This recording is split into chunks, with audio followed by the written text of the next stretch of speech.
Neat పరీక్షలో కడప జిల్లా ఎర్రగుంట్లకు చెందిన మన్విత సత్తా చాటింది. జాతీయ స్థాయి వైద్య విద్య ప్రవేశ పరీక్షలో 14వ ర్యాంకు సాధించింది.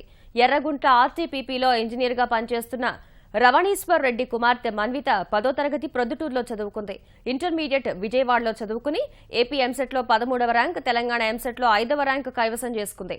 జాతీయ స్థాయిలో జరిగిన నీట్లో 14వ ర్యాంకుతో సత్తా చాటింది. జిప్మర్లో 29th ర్యాంక్, ఎయిమ్స్లో 18th ర్యాంక్ అండ్ ఇప్పుడు నీట్లో 14th ర్యాంక్ వచ్చింది. నేను ఎయిమ్స్ ఢిల్లీలో చేరాలనుకుంటున్నాను. నేను ఢిల్లీలోనే పీజీలో కార్డియాలజీ చేయాలనుకుంటున్నాను.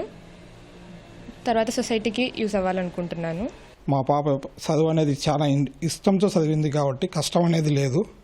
సో పిల్లలు అలాగే ఆ ఇష్టంతో చదవాలని ప్రతి పిల్లవాళ్ళు నేను అలా కోరుకుంటున్నాను. మా పాప 8th క్లాస్లోనే ఫిక్స్ అయిపోయింది, అంటే డాక్టర్ కావాలని ఏం పెట్టుకుంది. దాన్ని మేము ప్రోత్సహించాము, ఆమె అలాగనే కొనసాగించింది, దాంట్లో విజయం సాధించింది. మేము చాలా సంతోషపడుతున్నాము.